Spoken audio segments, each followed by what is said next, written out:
July August 2024-এর গণ অভ্যুত্থানে পালিয়ে যেতে বাধ্য হয়েছিল শেখ হাসিনা। আওয়ামী লীগের রোষানলে পরে সম্পূর্ণ নির্দোষ হয়েও তাকে কারাগারে যেতে হয়। বাংলাদেশকে আমরা বিশ্বের বুকে পুনরায় একটি সম্মানশীল জাতি হিসাবে প্রতিষ্ঠিত করব। দেশি বিদেশি ষড়যন্ত্র ও চক্রান্তের ফলে ঘাতকের বুলেটের আঘাতে 30 মে 1981 রাষ্ট্রপতি জিয়াউর রহমান চট্টলার সার্কিট হাউসে নির্মমভাবে শাহাদত বরণ করার পর তার সহধর্মিণী বেগম খালেদা জিয়ার আদর্শকে সমুন্নত ও দিক দিগন্তে ছড়িয়ে দেবার জন্যে তার রক্তে ভেজা দল বিএনপির হাল টেনে ধরেন। সুদীর্ঘ 3 দশকের বেশি সময় ধরে আপোষহীন সংগ্রাম করে অনেক চড়াই উতরাই পেরিয়ে বিএনপিকে তিনি শক্ত ভিতের উপরে দাঁড় করিয়েছিলেন এবং শহীদ জিয়ার আদর্শিক ঝান্ডাকে বিশ্ব দরবারে পুনরায় আসীন করেছিলেন।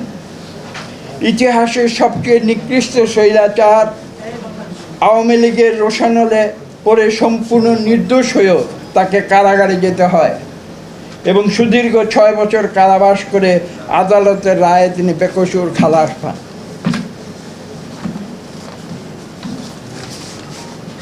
তার অনুপস্থিতিতে আমরা দেখেছি বিএনপির ঝান্ডা হাতে তুলে নেন শহীদ জিয়া ও দেশনেত্রী বেগম খালেদা জিয়ার সুযোগ্য সন্তান জনাব তারেক রহমান, যার দীর্ঘ নেতৃত্বে, তার সুদীর্ঘ সময়ের নেতৃত্বে বাংলাদেশের মানুষ তারা আন্দোলন করে সংগঠিত হয়েছে বাংলাদেশ থেকে স্বৈরাচারী সরকারকে উৎখাত করার জন্য, যার চরম পরিণতিতে ছাত্র জনতা ঐক্যবদ্ধ হয়ে বিগত বছরের 5ই আগস্ট বাংলাদেশকে একটি নতুন যাত্রায় তারা পরিচালিত করেছে।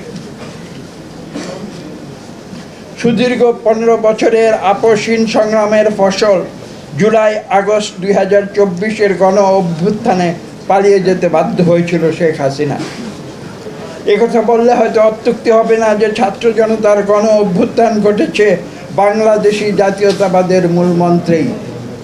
আমি কথাটি জোর দিয়ে বলছি যে কথা বললে হয়তো অত্যুক্তি হবে না, ছাত্র জনতার গণ অভ্যুত্থান ঘটেছে বাংলাদেশি জাতীয়তাবাদের মূলমন্ত্রে। সেই গণ অভ্যুত্থানে তারেক রহমান নেপথ্যের একজন কুশীলব হিসেবে তার ঐকান্তিক প্রচেষ্টায় বাংলাদেশে গণতন্ত্র পুনরুদ্ধারে অবদান রেখেছিলেন, যাতে করে বিগত 2024-এর গণ অভ্যুত্থান ত্বরান্বিত হয়েছিল এবং স্বৈরাচারী আওয়ামী লীগ সরকারকে দেশ থেকে পালিয়ে যেতে বাধ্য করেছে।